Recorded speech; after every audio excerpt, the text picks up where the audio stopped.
clapping my mic. Podcast number 2. Yeah, welcome back. Amazing. Okay. As if we Welcome didn't back. make today. Let's reclap. Let's reclap. We're gonna do some reclapping. Okay, ready. Alright, so we did the first clapping. Welcome back, second episode, it's happening. Hi, Yeah, I'm not Amina. believing. This How is you the doing? second time. I'm fine, and you? Very good. You still have the fresh energy of the beginnings. Yeah, and the weather is still nice these days. So that's great, yeah. I'm so happy to have today my dear friend Ouassim, who's gonna join us for a wonderful time. I'm using the podcast also as an excuse to hang out with my friends. So this is modern life, you know. You have to hang out with the mic between your hands, right? Thank you guys for having me first of all, and yes, that's a great opportunity to finally meet a bit more your friends over when you have a very busy life. So yeah. Exactly. Yeah. Nice we've to been- meet you, Ouassim. Yes, Today thank you, is the Amina. first day I met with Ouassim. It was a great The encounter. legend. Yeah, I heard a lot about you, and welcome to our Dunia. I feel hyped.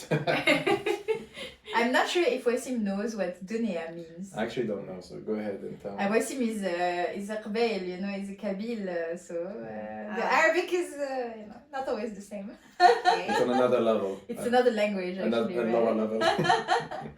So we call Ouassim the legend because he's doing AI and he's a pilot and he holds a patent and he's such a clever guy. I really always enjoy hanging out with him and always using the excuse of innovation to spend time together, right? I really feel hyped up right now, but okay, let's go for that. Okay. Let's go for I know that. about all this stuff, but like, This is what the legend. was the patent about? The patent is actually a very interesting thing because that was done. I mean, we're going into it like right now, but it was done like 6 years ago. 6 years ago, and I had the idea of a self-learning, a progressing agent that would learn from a feedback mechanism, and that back then that was sales. So you could have an agent that would learn to make sales over time if given enough sample. That's or some experience. Illuminati stuff. Yeah. You yeah. just basically like have a patent so that no one else knows how to Yes, sell the most. Yes, and that patent was like done with my company back then, Accenture, and yeah, it still exists to this day, and I Amazing. find it quite relevant for today's Nowadays, yes, yeah. Maybe before we dig into the details of your technological innovation, we should you could say a few words about yourself. Yeah. Sure. People wants to know you. The people want to know. The people want to know. How, Okay. why, what's going on? Well, the story goes like this. I am a son of Africa. I'm born in Algeria. Yeah. Then I moved to France. Had my little childhood over there, and one day, I think it was enough of Paris for me, and I decided I want to see a bit of around, and I went not very far to Germany, and later on to Austria. And in Austria, during my studies, where I studied aerospace engineering, I got acquainted with a very nice gentleman here who is working for the Austrian military. He's the general of the geoinformation central of Austria. And I got introduced to AI. And from that on, that was like the AI... A love story. The AI love We're story. talking about Yes. love story. So we Yes. established in the last episode that Yeah. Amina is in love with her computer. Yeah. No, with Yeah. computer science. Yes. So I see Yes, you're in love with AI. Yes, that was 10 years ago already, almost. So It's yeah. still going on. It's Still a going stable on. relationship. Yes, That's what we call exactly. it. Yeah, amazing. But I think these days, the relationship is more on flames now with the new introduction and the new technologies and the Yeah, that's blooming in the business of the AI. yeah, there is a lot of human questioning ahead of us when it comes to those technologies and the impact it's going to have on our relationships, actually.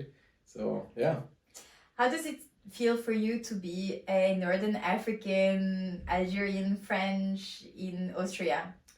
I mean, in Austria specifically, at the end, at one point, you kind of disconnect a little bit from any kind of nationality or citizenship or whatever, you still have some callback to it every once in a while, like today, like when all of us are Northern African and we share a lot culturally and so on.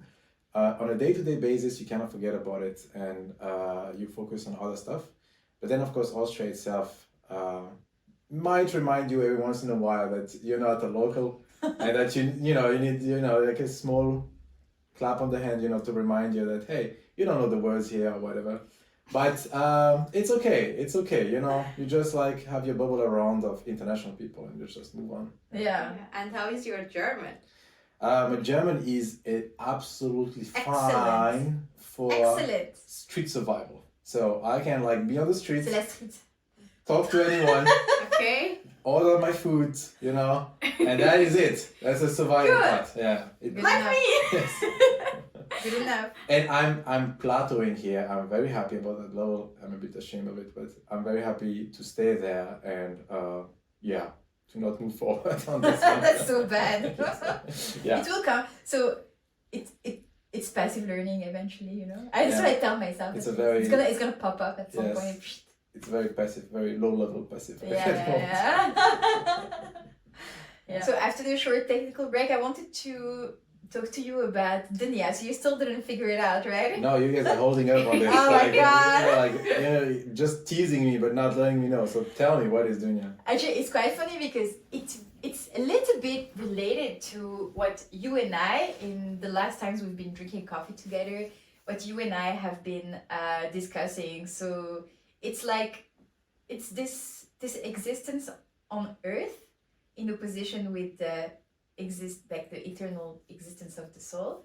It's also the way the universe is working, the way the relationships between people are working. I don't know if you have more. Yeah, it's like your life with your environment and the interaction between them. It's how you keep on being in the... Could you somehow relate it to the karma?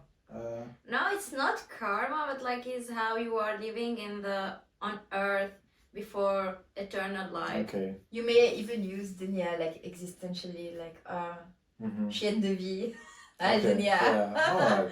Okay. So it made me think a little bit about what we were talking about when we were started discussing singularity. Yeah. Maybe we could take a few steps back for the people who are not technologically fluent. Like, can we explain this in a few words? I mean, singularity is the point in time where we expect a machine to be as smart or smarter than a human being. It will happen only once. It's a single point in time, that's the singularity, and it's also the beginning of a new era for us humanity, because it would mean a lot, obviously. The existence of the singularity is not proven yet. Some people believe in it, some people think it's going to happen, some people think it's never going to happen. Some people think it's going to happen in the next 5 years, 10 years, 20 years, 100 years. Nobody knows really. And what do you think? So that's the point where we get is now. So, and I want to make sure that this is clear. It's like this is a thing of faith right now and belief, right? So from a technological point of view, there is a lot of assumption that's going to be done right now to get into that belief. Like, what is it? What is intelligence? What is intelligence, right? What is intelligence? What is the freedom of will? What is a machine?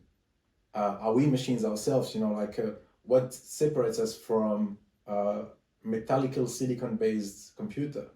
When we are biological. All of those needs to be like kind of like answered before we can actually get further. Or we need to make some assumptions, and those assumptions can actually be the reasons why you can later on tell me that I'm wrong, but I'm right, but you can attack me on those assumptions.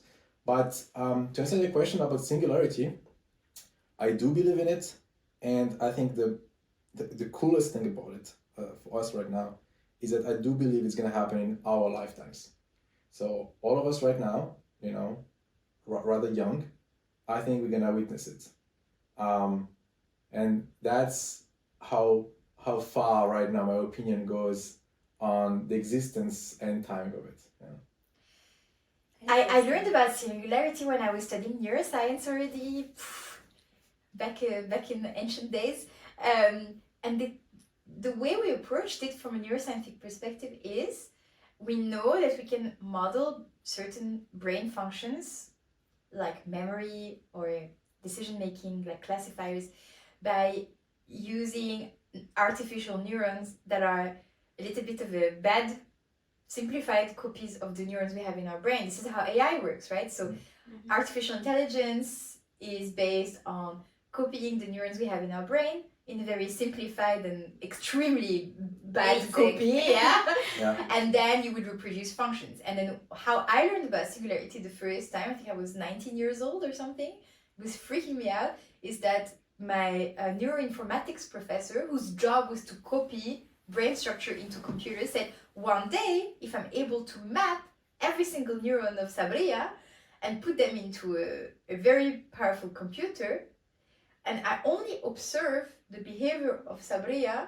I give sensors to Sabria, and I only observe the output of Sabria, how am I going to be able to tell who is the machine and who is the human? And who's Sabria?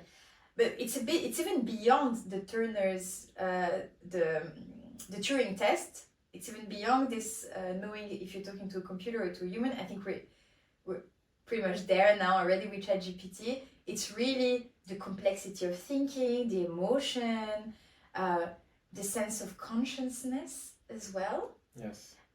The moment where the machine will be able to perceive, to have a feeling of self-reflectivity and consciousness. And this is how we define singularity in neuroscience. I don't know how much it fits to what you guys have been reading, but this is the biologist's perspective. No, yeah, that's That's the next level, maybe. It's absolutely true that. So it's not the machine becomes as intelligent as us, is the machine becomes a copy of me. Yes. As complicated as you. And as miserable as me, maybe. You see, it's like, but you know, when we talk about like singularity, we should also talk like about how are we gonna get there, and there is like many ways to get there, and amongst the many ways where one would just actually think about how to design an intelligent system and everything, one of the other way, which is like on the top 3, I would say, is mimicking, where we would really just copy human brain, because we know how to reproduce. We don't understand how it works, but we know how to reproduce it, and it's a bit like cheating a little bit, but it would still do the job of achieving singularity with all the ethical and morality issue associated with it, where exactly, when you turn that machine on, which is a copy of someone's brain, who is it then? So that's the real question. Is it alive? Is it murder to turn it off? I don't know, but like, I think we are forgetting, guys, how hormones are working and. But you stuff can like model, that. you can modelize hormone digitally as well. I mean, the hormones. Hormones are modulating. Yeah, but like how they are triggered. They're triggered by the brain, by literally brain activity. I mean, we can get into this. It's like, as much as you can think of potential limitations, you will always find a way to model it. Okay. So the only leftover, and this is where it becomes a little bit metaphysical, but the only left thing is if you believe in a soul, which is not physical somehow, that would be the frontier, the barrier between like, okay, you might have a digital brain where it's missing a soul, but then it becomes, like a bit metaphysical. Yes, it's a personal belief. But if you just look at it from the just brain perspective, with the right machines and everything, I could simulate a beautiful sunset in front of digital eyes that would trigger for you the endorphins, dopamines, or whatever hormones you want to feel or you would feel at the time, and that digital brain would just feel the same, That's scary. Yes. I mean, it's the same way that artificial sweeteners work, right? Mm-hmm. So you just basically make sure that the brain, like, or for example, you can put an electrode in the pleasure centers of the brain and have the animal feel pleasure. And this is also being used in various therapeutic approaches, right? So you can manipulate neural networks to come to a behavior, which is basically AI. Yeah. And the funny thing that is really interesting for me is like the soul, and the brain. It always makes me think of hardware and software. Yeah, it's The true. soul is the software, Yeah. and the brain is the hardware. So without the hardware, you cannot have the software. Yes. So you cannot execute it, but you can conceptualize the software without you know. Mm. You could maybe transfer the software from one hardware to another. It really makes me think a lot about this There is, yes. anthropomorphism of IT. It's a crazy part of it. It's like how much is this machine design influencing our current philosophy, you know?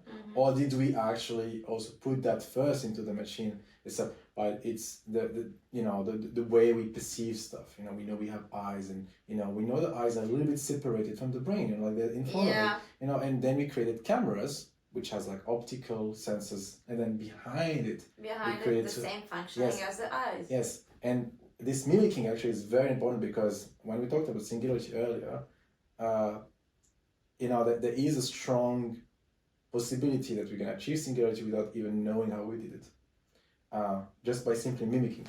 Okay, that's interesting. Can you tell us more? That's already what's happening, right? I mean, the last big advance in AI was neural network, right? Yeah. Before this, the AI was kind of hard-coded AI. You would code the behavior that you want in the machine, And if you'd ask an engineer, how is your system working? That engineer, if that person was good enough, could explain to you down to every single millisecond what's happening in that system. Yeah. 10 years ago, we reached an age where we know what we are building, but we don't know how that system is working, the inner working of it. So we know that we are building a neural network. We know how the theory behind it. We know what we're putting in, what we're putting out. But you heard this probably before. Inside it's a black box. Yeah. And I mean, we can look into that box. We can see, but we don't understand it. That's the thing. We already reached a level where we don't know our products. Yeah, what the thing that we really built. That was 10 years ago. Now with the rise of LLMs and ChatGPT and so on and everything, this is even worse. We have like very little understanding of the what's happening inside. How does such a system as ChatGPT, which at the core is just a next word prediction system, can seemingly seem to reason. Yeah, it's very hard to understand it right now. And not one engineer could tell you how that works. Now we reached a weird age where we can produce a system, and we need to spend another 10 years studying it, because it's like magic. Yes, Yeah. it's really like magic. Things are connecting themselves. Yes, exactly. Or it's a bit like empirical science, right? Like, I don't know, the tribes, they would know that if you give this plant to this person, like quinine or aspirin or whatever, that it would help you heal, or your headache will go away. That's true. And then centuries later, you can actually synthesize the That's true. the That's thing. true. It's still, so it comes back to this idea that yes, that's what I meant when we might not know how we achieve singularity. It might happen, and if it happens, then somehow we are fine and everything. It might take us decades, or if not maybe hundreds of years, to understand what just happened. How we reached it. Yeah, how we reached that. It's funny because we have similar problem like in neuroscience, because we cannot know what every single neuron is doing in the brain. And the way we try to solve it is we give input and output, right? So we have kind of like completely unexperienced animals or models. Like, I don't know, a white rat in a box, and then we control everything they see their whole life and what they do, and then we give a reward for when they achieve something. And then we observe the relationship between the input and the output, which is so funny to me, because the complexity is so high that you will never be able to know in detail what is going on, But what we do is we may use MRI, or we shove electrodes into it, or we have this kind of way of looking into the biological substrate of it. And this is really hard in informatics, right? Yeah. In IT, you cannot really open and look. You can try, right? There are some attempts to do that. I mean, we can always try to see, we will see the trace, everything. Right, yeah. But the information we're looking for is not into that picture at a given time. That information that we're looking for is an abstract piece of information that has, you could find it in the dimension of temporality or on time, or even on a higher dimension. So, when some system is learning how to do math, you're not going to understand it by just looking at the picture of the neurons at a given time. You're going to need to look at this over time and probably over a couple of other dimensions before you can understand just the basic of what it's doing right now. And that's the issue. We don't have those visual information, which is so easy, that we're used to see. Yeah. We've been facing similar issues during like the science quest, And neuroscience. Yeah. So are you afraid of singularity, Amina? How do you feel about it? You still haven't processed this. Let's say I'm excited to see what will happen. Not afraid and not very hyped about it. You just like wait and see. Wait and see, because you never know what will happen. Yeah. That's true. It doesn't make sense to get worried about something that you cannot control, right? Yeah, but like I love how technology is making our life easier and how making you understand better the universe and understand how things are working. It's like magic, like Sabria is saying. That's true. It's like another force. Yeah. I think every once in a while, this famous saying, like every sufficiently advanced technology becomes indistinguishable from magic. Yeah, it's from I think Carl Sagan. That's true. Yeah. We've been talking about this in Yeah. innovation Yeah. groups. It's like the quote that people have at the bottom of their emails. Yeah. True. So funny. The singularity, I think, the wait and see strategy, I think, is a good one. I do believe it's gonna have like massive impacts on our lives, and let's hope it's gonna be positive. I hope so too. But can we just wait and hope, or can we shape it already? Is there a way to get active there to think that this is for good? I think so. At the beginning we said it's a matter of belief, right? So my belief is that singularity is going to happen, and that it's like a cannonball which already left the cannon, and now it's gonna hit. It's gonna hit. Yeah. So of course you sitting in your little field, you don't see it right now, but it's already flying toward you. So what can we do? I don't think we can change, the idea of it. What you can do is prepare for it. So preparing for it means my personal preparation is mental. It's like mind. Preparing for a shift on what it's gonna mean to be a human, what it's gonna mean to exist in this world, and being ready to break a lot of upbringing values that we had before, because I think a lot of things will be questioned from the moment. What kind of values? Can you give us an example? It can go from anything. Of course, we have the free will idea. What does it mean to think for oneself? Relationships, we talked a bit about it earlier, but one of the most important one for me is the very essence of existing into this universe. I think we talked a bit about it last time with Sabria about it, but if we reach singularity, in all likelihood, this would have a big impact on who we are as human, like what's our dunya all together here. So yeah. All right, so we were talking about singularity and what does it really mean from a philosophical perspective? Yes, indeed. So I think one of the main points for me is what it means, like from our existence, like who we are, what are we doing in this world, and so on. it's a rather long explanation, but I'm gonna try to like split it into different chapters so I can explain it. But the first thing, maybe an introduction, is like for me what it means really, and maybe it's a bit of a big statement, but it means that if we reach singularity, I think everyone should have some kind of belief in some kind of God. That's the premises of what I'm going to try to explain.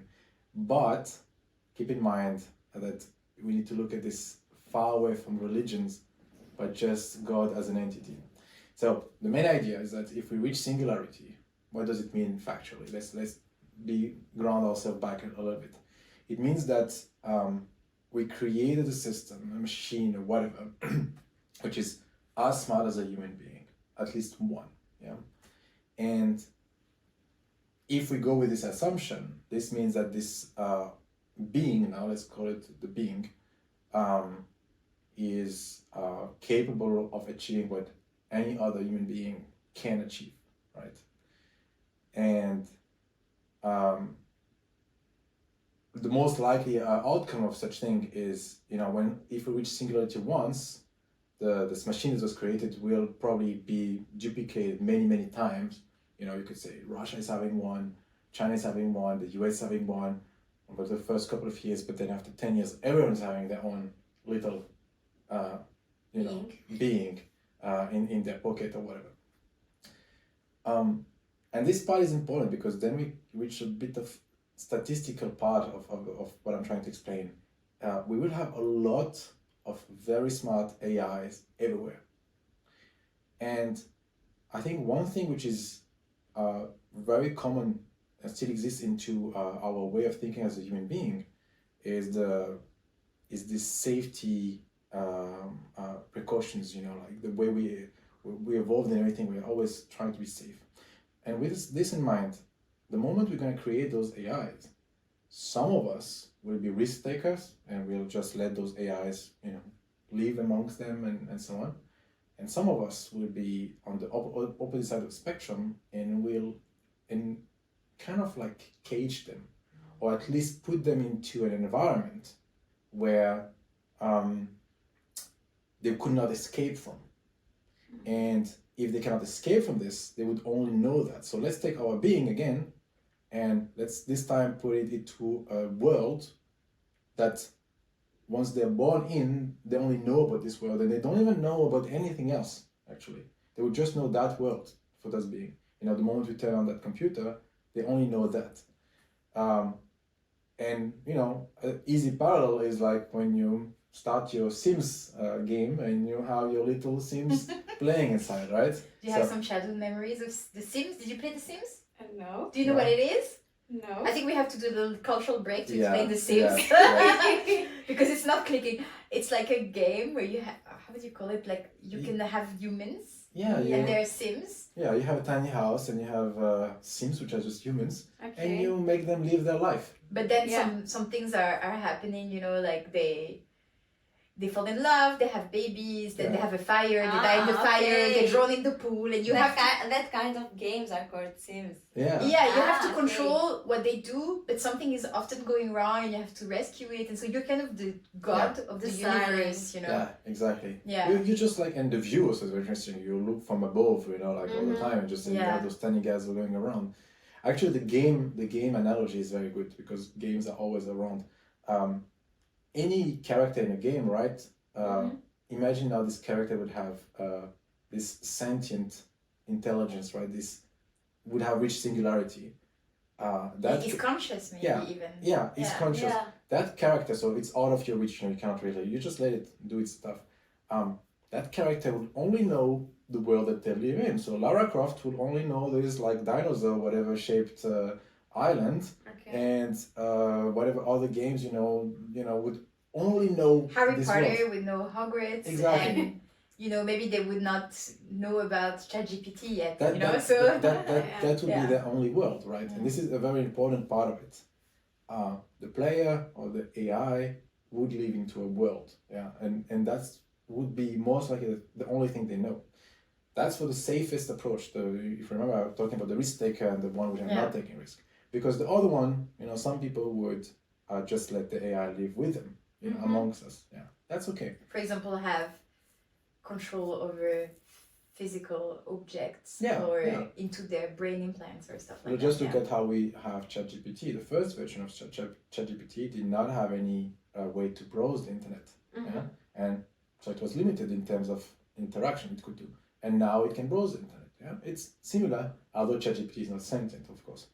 So now, with this in mind, and with our statistical approach in mind, we can imagine that there'll be a gigantic amount of little AIs, little beings, evolving into worlds, which is also kind of a crazy amount of worlds, So us on our Earth, we all would have a computer somehow, and a lot of people would be playing Sims but this time with real beings, yeah? Clever beings. Yeah. Or if it's not playing, it will be scientists experimenting or trying to solve some stuff, right? All right. So that's the first layer of this idea. But at the beginning, we said that those beings are as smart as human beings, right? That's the premises of singularity, right? So if there is singularity, those guys are as smart as us. It took us, I don't know how many thousands of years, to be able to create another entity, to create this AI. If we give enough time to all those tiny beings, and statistically, one of them, many of them, will come to the point where they will create themselves another artificial intelligence. They will do the very same thing that we did to them. It took us thousands of years to create some AI, and if we leave them alone enough, or even we give them the tools, one of them for sure will get to the point that it will create another AI. And because, in all likelihood, they will follow the same principle as us for safety, some of those guys will let their sub-AI roam free, and some other will cage them again. And now you can see the start of the recursive pattern that we are building here.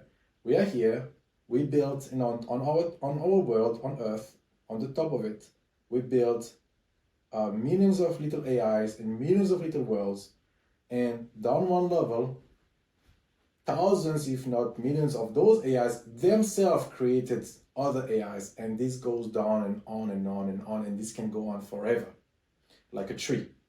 Okay. So what are you thinking about, Amina? I don't know, it seems so crazy. I was thinking about what's the level above us? Hey, what?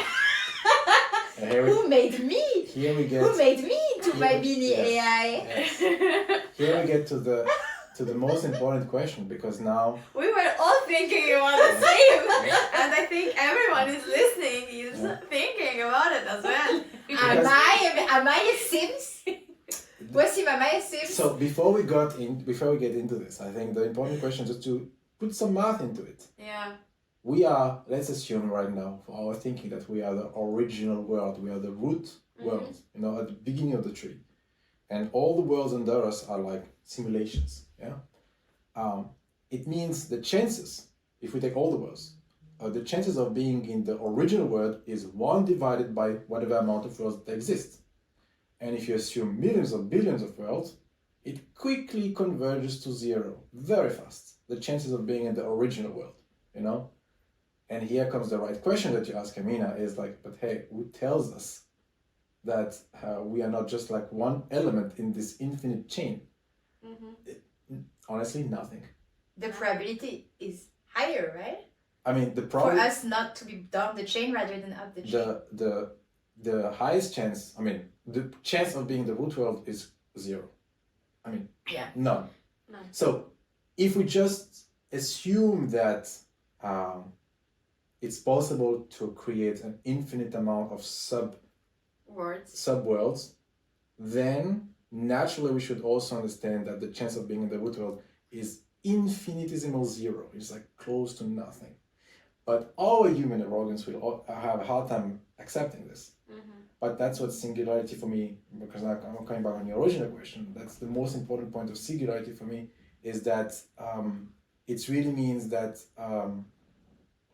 we have, you know, I don't know what we are here for, but in all likelihood there is a higher level above us, which is just there, you know, observing us. Yeah. What's our purpose? Are we a game? Are we a research experiment? Are we something radically different? I don't know. Yeah. But this is the why I'd say everyone should kind of believing in God. So the moment the singularity is announced, you know, the news and so on, that will be my first thought. My first thought will be, all right, welcome to the game. Now it's unveiled. This is real, you know, or unreal. Interesting and scary at the same time. So, in this topic of AI, we are injecting a little bit of right and wrong, right? So we have, for example, the EU regulations and like all sorts of different initiatives that are trying to put some limits. I think another example of this from biology is cloning. We can clone animals easily, right? Yeah. Easily, I don't know. It has been done in the 1990s. Yeah. If this is something we would have pursued like very deeply for humans, this would have been potentially possible, you know. It's if you remember. But it's forbidden, right? Yeah, I mean back then in the 90s, when Dolly was cloned, there was like a huge, not scandal but tumult happening on the ethical and morality of it. Nowadays, I think this has been reproduced 1,000, if not 10,000 of times, the cloning of animals, with the idea that it might have happened already at human level in some kind of like shadowy labs, you know, in China or something like this. China. Yeah. Who knows? I mean, it's always easy to say China. China. But I think what I wanted to say is that our morality is evolving with it. And what is horrifying for us right now, in all likelihood, won't be in a couple of decades for the new generation. And it's the same for AI. So in AI, we call this problem the alignment problem. It's all about aligning the values of whatever system you're creating with your own values at a given time, which are also very hard to measure. And it's a very essential problem because without it, you will enter potentially the stage of the malicious genie. You know, like in our myth and stories, we have countless of stories. You know, in 1001 Nights, you know, from Scheherazade and everything, of stories where this being that you create, because it doesn't have the same value, it tricks you. You know, you wish for something. Yeah. The Jnoon. Exactly. We know the Jnoon. Exactly. We've been visited by the and it's so crazy that, you know, we wrote those stories. So also, by the way, this is so interesting that we thought about AI like thousands of years ago. Jnoon is nothing else than some kind of AI created by magic, right? But it was back in the days when they were starting making automats. Like the mechanical little things back in the times of Descartes. Then you can really read in the literature when they could see like objects moving with gears by themselves without power. Exactly. Yeah.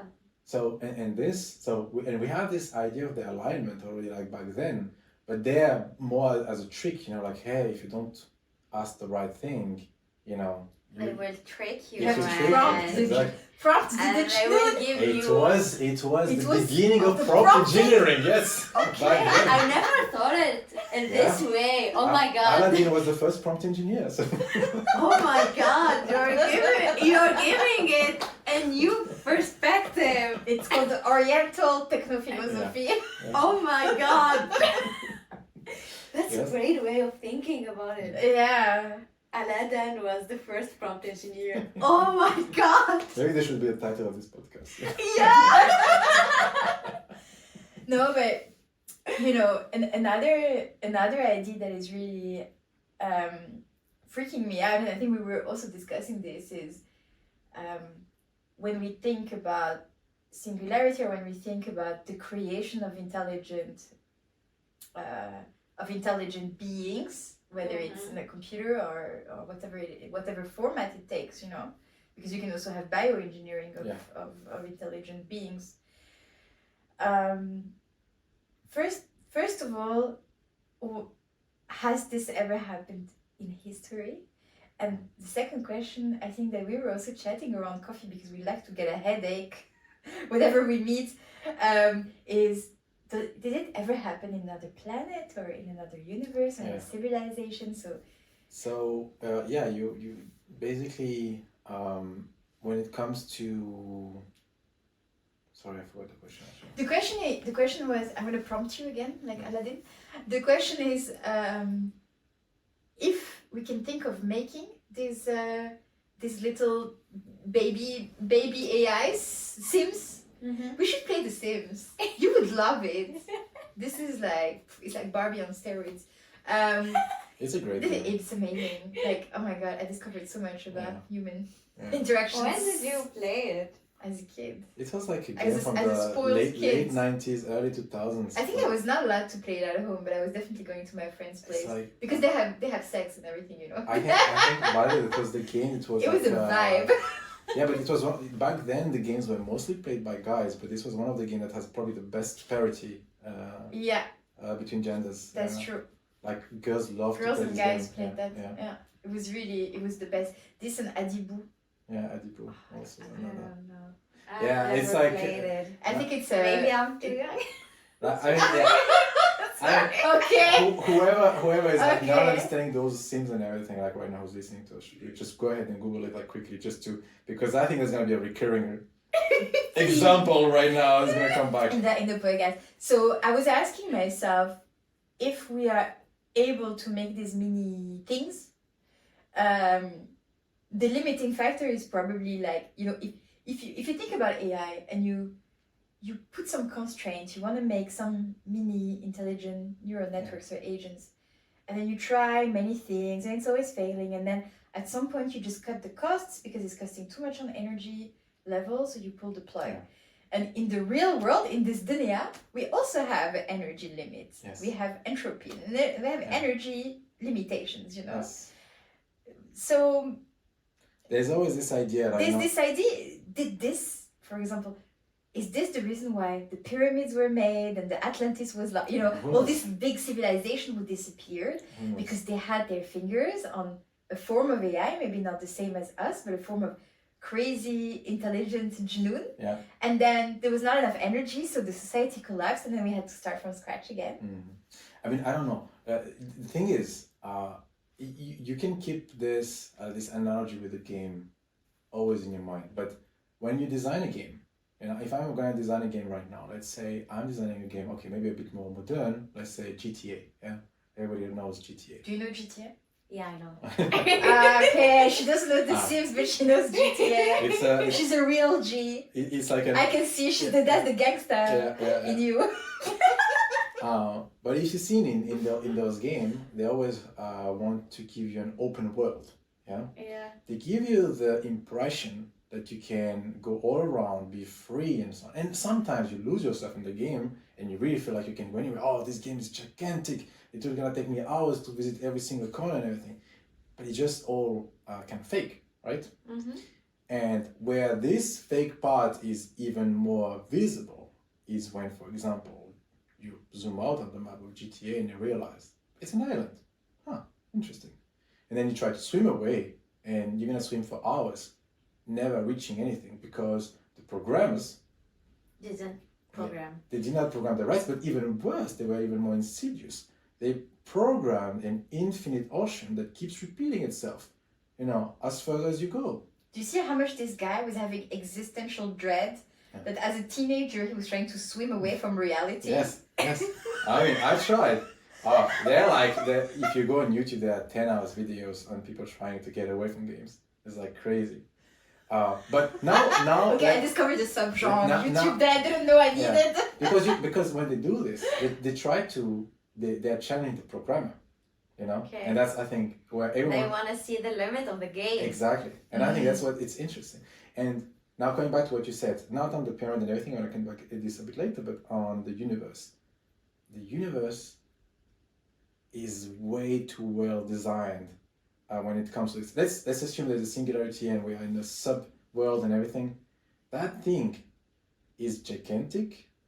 There is an absolute limit on something called the speed of light, which is like a physical constant that you cannot breach somehow. And somehow the universe is expanding close to that speed, creating an environment where we'll almost certainly never be able to reach even the closest star to us.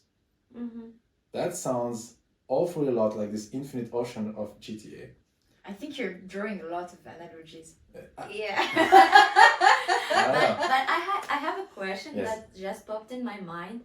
But like your assumption on the creation of the subworlds is from the assumption that these new entities will behave like us. Yes. But what if we created them to be like us, thinking and stuff, but they evolved more than us and they didn't think the way we thought about That's creating true. something. That's true.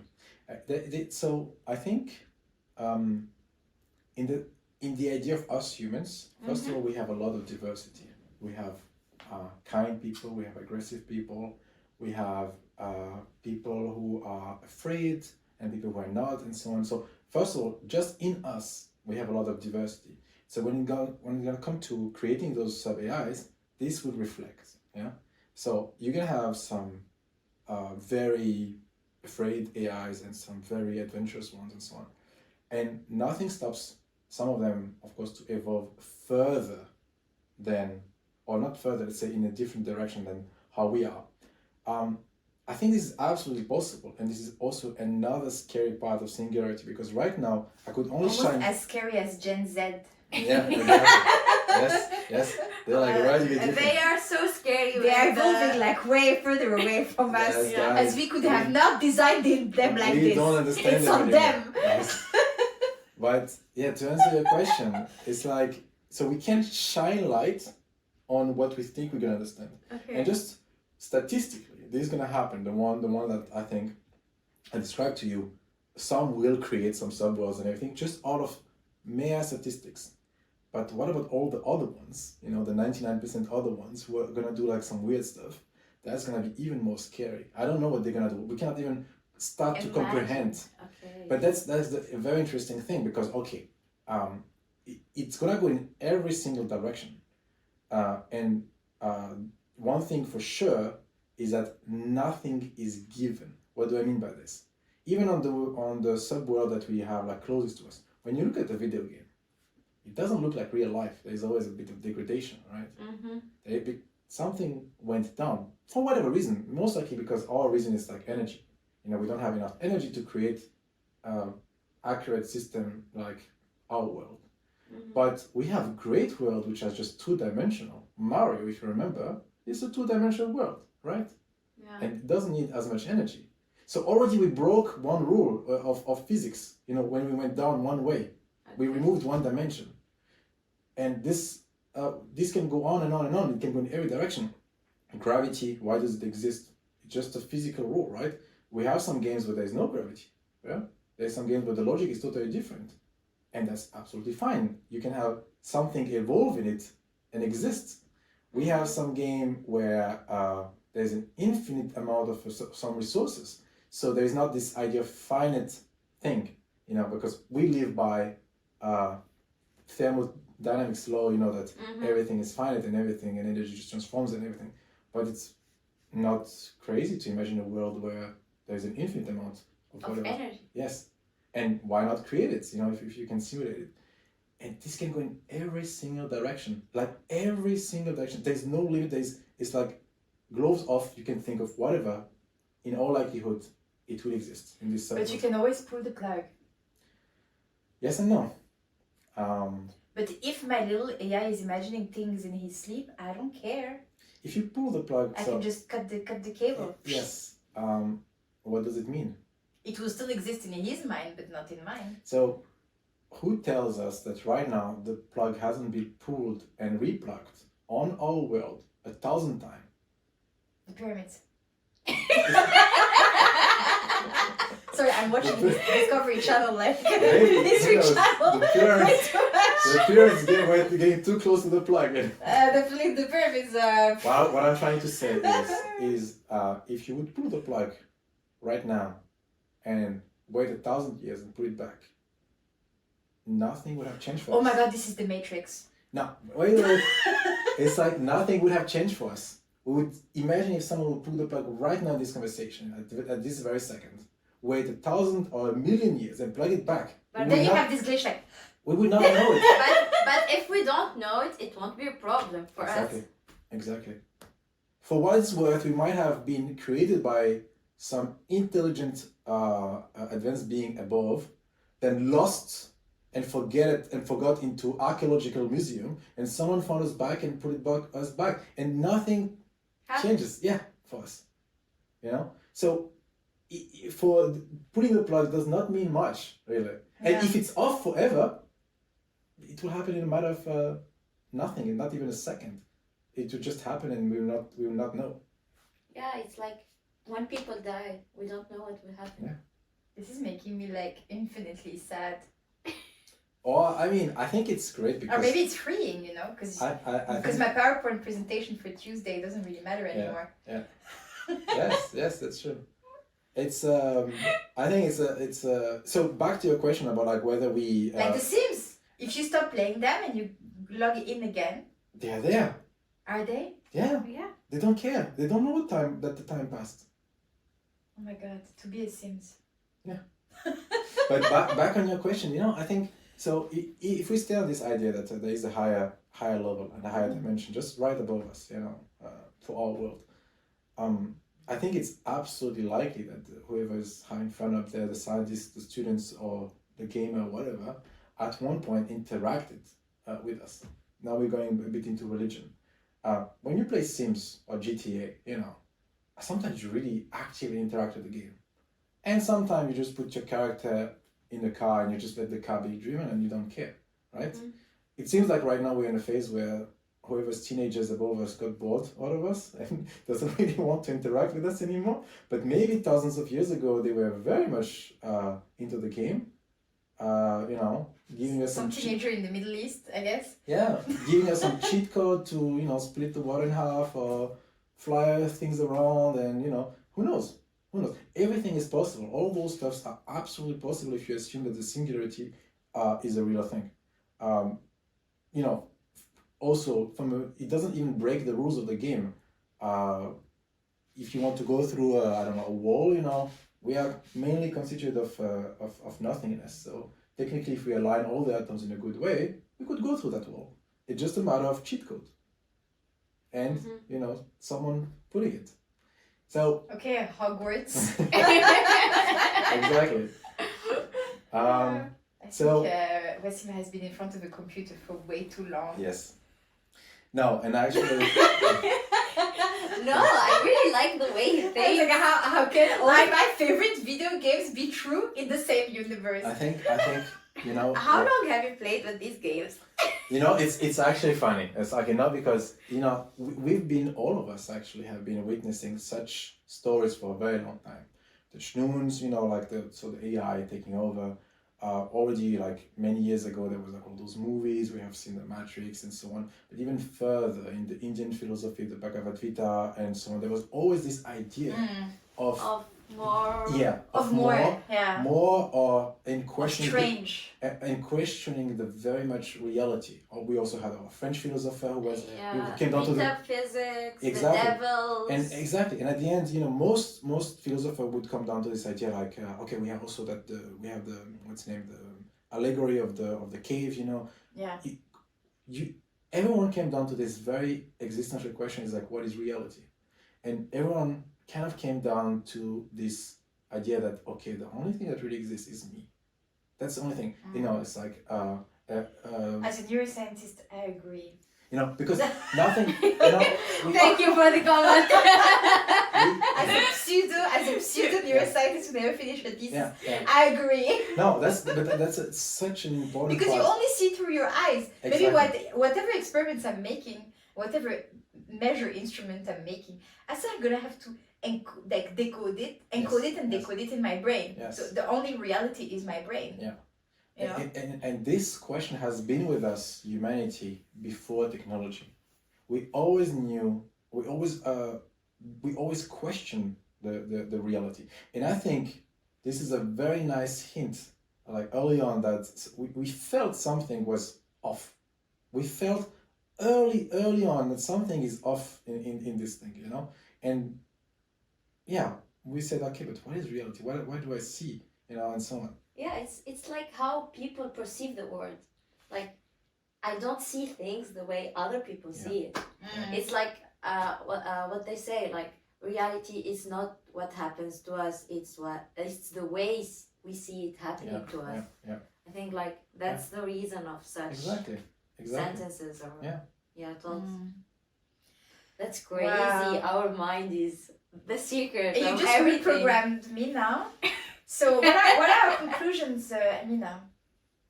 I don't know. I'm still digesting all these scary So thoughts. we had some shawarma sandwich before, so Yeah, and that's kicking that already in. took like a third of our stomach.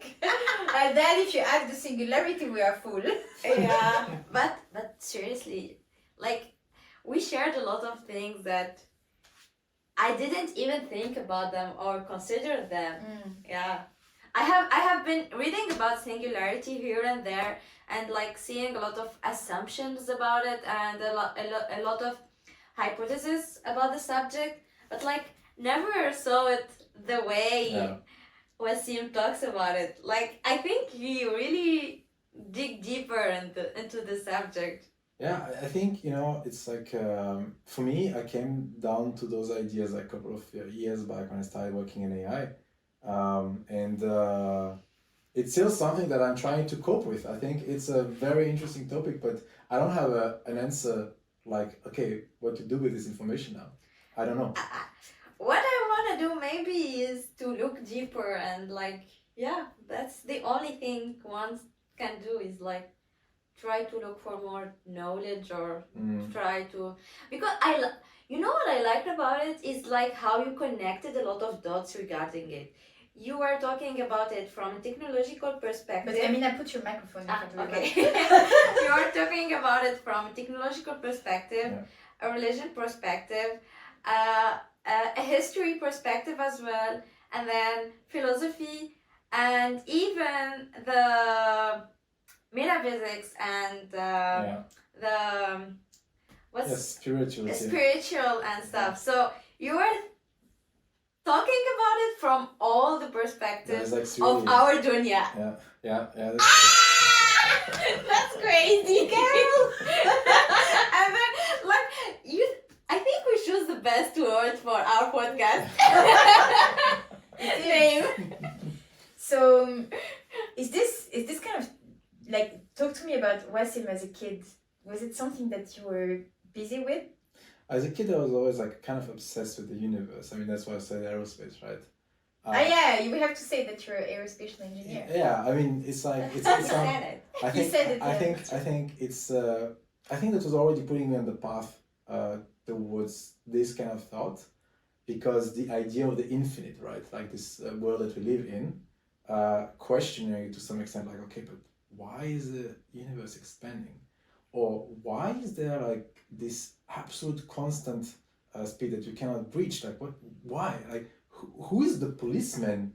You know, giving me a ticket and slowing me down when, like, you know, for me it was like naive. Curiosity is the driver of all the evolution that we are having. But as a kid, I was having like a sleepless night over this. I still remember the first time I watched a documentary about infinite universe. I was like, what do you mean infinite? Like, what's at the end? And I could not sleep for days. I still remember this. And then the speed of light stuff, you know, which is like one of the most, you know, think about it, it's like one of the most interesting thing. There is a number, you know, just a number that shapes the whole world around us. Yeah, I mean, speed of A light. lot of the like helicozoid, I don't know. helicozoid, DNA shaped. like Yeah. like a snail shaped things that of course is like it's under constraint, an optimally placed, like an optimal way to place things under constraints. But it's interesting because the same kind of equation or Fibonacci rule or whatever you call it is ruling like the way the trees, like the tree branches are placed around the trunk. So of course it makes sense because you need to maximize light and everything, but it's just there's so much beauty and art in this. Like I entered the desert a few weeks ago, like a few months ago, and I just started crying. And the toilet guy, he was silent, but I saw that he was looking at me, and I was like, who put this here? I told him, who put this here? They were all shaped the same, and I know if you look purely like on an energetical constraint thing, fine, it makes sense, Yeah. But it was just so beautiful that my whole body reacted like it's a like I understand when people say it's a wonder. Yeah. The tunes were all the same size. When you pass by, they all align perfectly. Then you go away, they align, and it's like a dance of geometrical pixels that are just. It was mind blowing, really. And you know what's also interesting is that it created this reaction in you. There's also it was physiological. It's also a very interesting, I think, because what's then the common point between that rock? Sorry to be like down, but that rock and you. It's me. I mean, I think that what you shared is somehow it means it exists something that goes across not even living beings, but across everything. That that the rock was shaped from and that you understood. And it kind of right now was like those physical and mathematical equations which you found very pretty. And I think that's very interesting because we could equate this. Now okay, this is like not grounded, but to some kind of energy flow or common standard basis that every thing around us follows the same principle. Yeah, the principles of matter, I guess. If I would quote my childhood movie, it's the Force, from Star Wars. It's every living thing. When I heard my childhood, I thought like something very specific, but it's not about the hood. Just your Very childhood. simple, very simple thing. No, but it's crazily amazing. I just wanted to reflect on what you said. When we look at trees, when we look at those beautiful shapes and everything, like every human being, like we see the beauty. Everything is special in this world. Yeah, not only human beings, the animals, they can see it too. You can see that they are relaxed, and so on. And that's like such a beautiful thing. Yep. Yeah.